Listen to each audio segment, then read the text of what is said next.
اعوذ باللہ من الشیطان الرجیم، بسم اللہ الرحمن الرحیم۔ قال فرعون وما رب العالمین، قال رب السماوات والارض وما بینہما ان کنتم موقنین، قال لمن حوله ولا تستمعون، قال ربكم ورب آبائكم الاولین، قال ان رسولكم الذي ارسل اليكم لمجنون، قال رب المشرق والمغرب وما بينهما ان کنتم تاکلون۔ صدق اللہ العظیم۔ السلام علیکم ورحمۃ اللہ وبرکاتہ۔ یہ سورۃ الشعراء کی آیتیں ہیں جس میں ارشاد ہوتا ہے، کہا فرعون نے، اور کیا ہے تمام جہانوں کا رب؟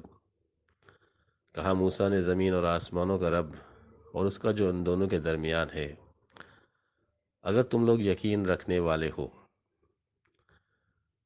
کہا فرعون نے ان سے جو اس کے ارد گرد تھے، کیا تم لوگ سنتے نہیں ہو؟ موسیٰ نے کہا، تمہارا رب ہے اور تمہارے آباء و اجداد کا بھی رب ہے۔ فرعون نے کہا، بے شک تم لوگوں کا پیغمبر جو بھیجا گیا ہے تمہاری طرف یقیناً مجنون ہے۔ موسیٰ نے کہا، وہ مشرق اور مغرب کا رب ہے اور اس کا جو ان دونوں کے درمیان ہے، اگر تم لوگ عقل سے کام لیتے ہو۔ قال فرعون وما رب العالمین، رب العالمین کی تعریف۔ رب العالمین کی تعریف کے جواب میں موسیٰ علیہ السلام نے 3 زاویے ربوبیت کے پیش کیے: آسمان اور زمین کا رب، تمہارا اور تمہارے آبا کا رب، اور مشرق اور مغرب کا رب۔ حقیقت میں اس جواب میں اللہ کی ربوبیت کی ابتدا سے انتہا کا بیان موجود ہے۔ ابتدائی ربوبیت زمین و آسمان کی ہے، درمیانی اور وسطی ربوبیت کا تعلق انسانی حیات سے ہے، اور انتہائی ربوبیت زمان و مکان کی ہے۔ اللہ انسانوں کا اور کائنات کا خالق ہے، اس لیے اپنی خلقت پر ملکیت کا حق رکھتا ہے۔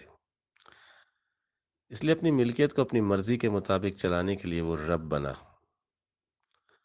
اور اپنی ہدایت کو اپنی مخلوق تک پہنچانے کے لیے پاکیزہ نفوس کا انتخاب کیا۔ اللہ جب تک غیب میں ہے، انسان اس کو خالق اور مالک ماننے کے لیے تیار ہو جاتا ہے، لیکن جب وہ اپنی ربوبیت کا اظہار کرتا ہے تو انسان سرکشی کرتا ہے۔ اللہ تمام انسانوں کا رب ہے۔ جس طرح انسان نے اپنا جسم خود نہیں بنایا، وہ خود اپنا خالق نہیں ہے، اسی طرح انسان اپنے جسم کی کوئی چیز خود سے نہیں بڑھا سکتا ہے۔ اسی طرح کائنات کی ہر شے خود سے نہیں بنی، بلکہ اس کو بنانے والا ہے، اور اس کو بڑھانے اور اس کو چلانے والا اللہ کا وجود برحق ہے۔ انسان اللہ کی ذات کا عرفان حاصل کرنے کی پوری صلاحیت رکھتا ہے۔ ان آیات میں عقل کی یہ صفت بتائی کہ اللہ کی ربوبیت کو جاننا کوئی ماورائے عقل بات نہیں ہے۔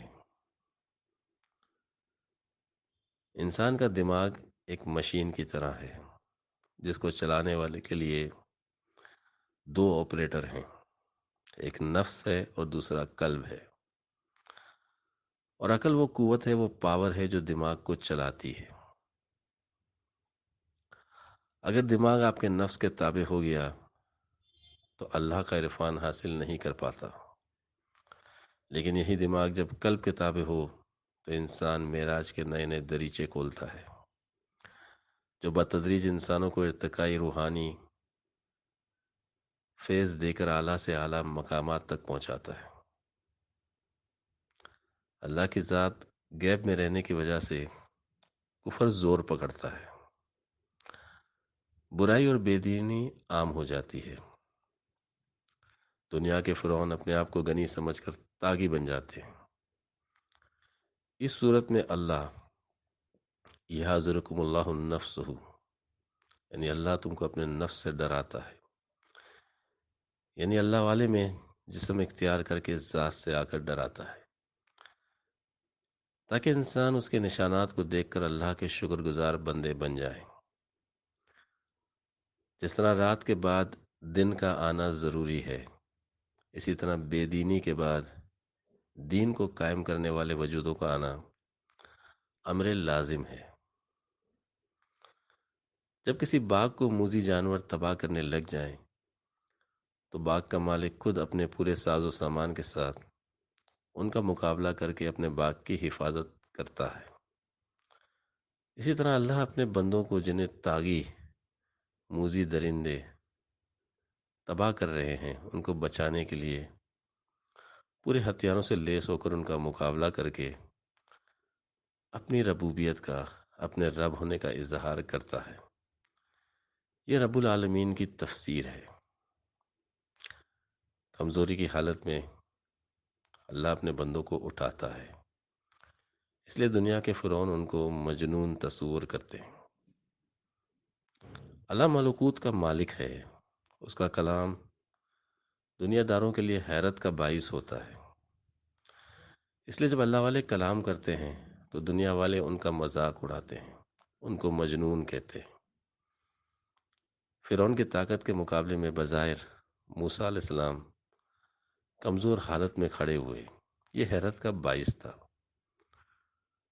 لیکن اللہ ان کے ذریعے ہی فرعون کو غرق کر کے اپنی ملکیت کا، اپنے موجود ہونے کا ثبوت دیتا ہے۔